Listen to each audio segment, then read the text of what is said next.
So the title of my talk is one of the conference, and I'm delighted to be leading off this great event. I think the title, Design and Action, Inspiring Solutions for People and Cities, is really an appropriate one. It's a compelling one, and it's a challenging one. And I'm going to talk about some of the great successes that we've seen, as well as some of the kind of ongoing needs that we have in our communities, our profession, and our cities. Back in 1996, 15 years ago last year, there was a major report called the Building Community Report, A New Future for Architecture Education and Practice. And I was just starting architecture school at that time. This is a report that shaped the subsequent years, the early years of my career working as an association leader, as a national vice president of the American Institute of Architecture students, and in many other positions with many of the organizations represented in this room. There were 7 goals of the Building Community Report, and the last of them was called Service to the Nation. And it started with a really powerful paragraph, and I won't recite all of it, but I do think some of it's appropriate here. Perhaps never in history have the talents, skills, broad vision, and ideas of the architecture profession been more urgently needed. And the co-authors of the report went on to say, surely architects and architectural educators, as well as the organizations that represent them, that's you, ought to be among the most vocal and knowledgeable leaders in preserving and beautifying a world whose resources are in jeopardy. And it goes on, and they go on to cite a great deal of programs, initiatives, some of them well-known, like the Rural Studio, other ones not as well-known.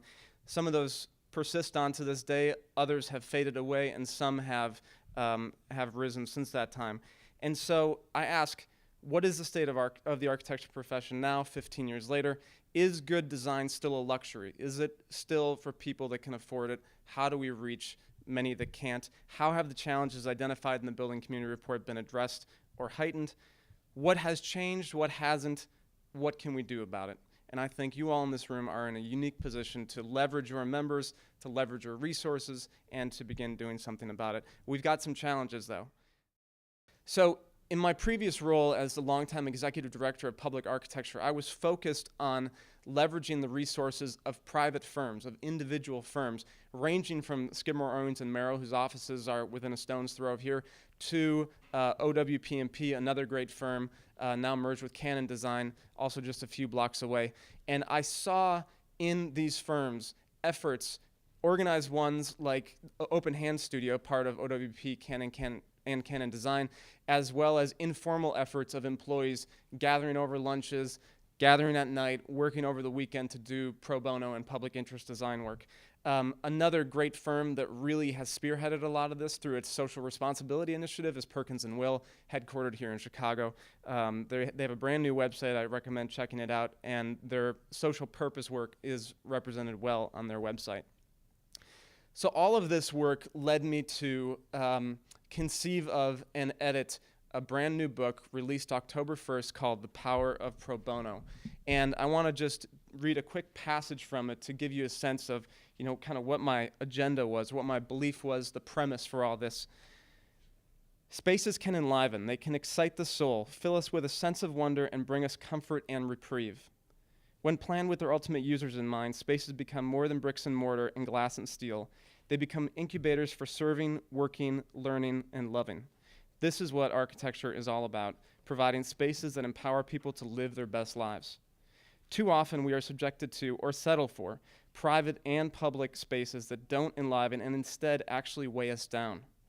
We grow so accustomed to the notion that doctors' offices and affordable housing developments can only be drab and unoriginal environments that we don't even dare to dream that they could reflect and bolster the spirits of those who frequent them.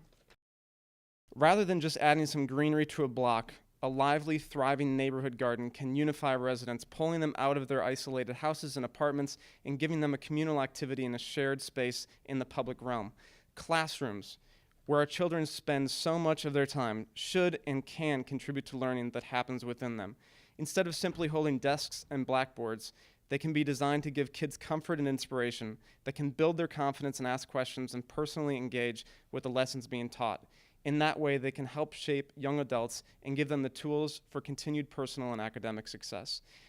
And for those students who need somewhere to go after the last bell rings for the day, colorful community centers can supply safe places to play as well as quiet spaces to study. Health clinics can offer emotional and physical comfort in addition to annual checkups, and public housing, beyond providing residents with a roof, can feel like home. And my goal was to really show work being done by firms that addresses each one of these areas: issues of health, issues of education, community, and civic things. So this book is called The Power of Pro Bono, 40 Stories About Design for the Public Good by Architects and Their Clients.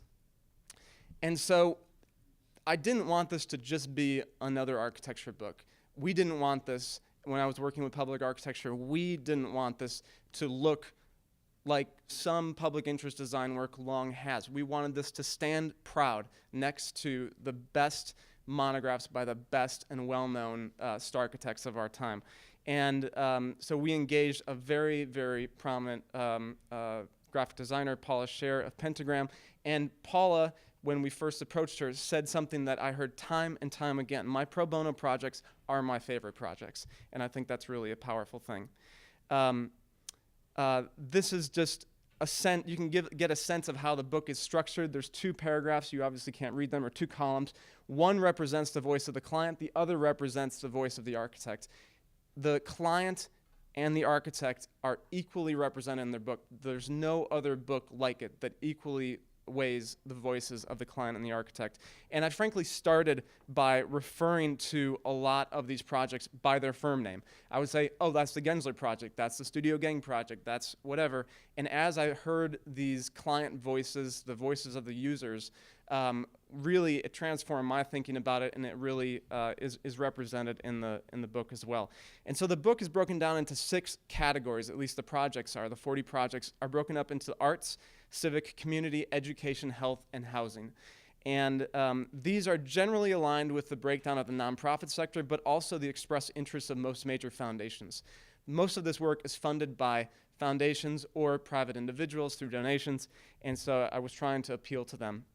There are projects represented from 27 cities and 17 states across the country, and there are, of course, many, many other projects in between. One of my absolute favorites is right here in Chicago, and I'll run through a few based in Chicago. This is the SOS Children's Village community center that Studio Gang did. And Studio Gang donated an extraordinary amount of its time, but also leveraged its relationship with the contractor to have all of their time donated, and the vast majority of the materials donated as well. And this is an absolutely stunning space, a place where kids can feel safe. This is an organization that helps reunite foster kids with their biological parents, and so having that sense of space and that sense of security is really important. This is a daycare center that's run through the community center as well, and just really, really dynamic, light-filled, colorful spaces, really beautiful work.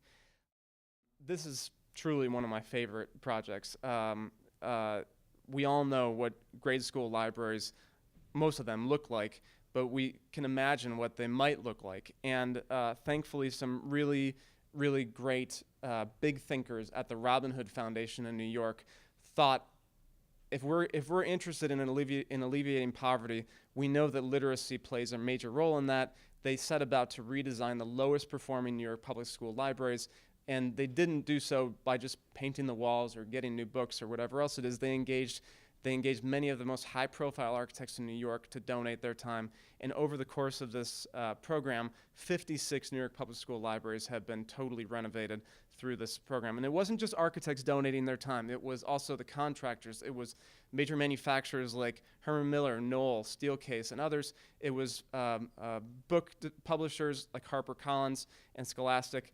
Apple donated computers. It was really a collaborative effort. And this is a particular project by Gluckman Manor, great firm.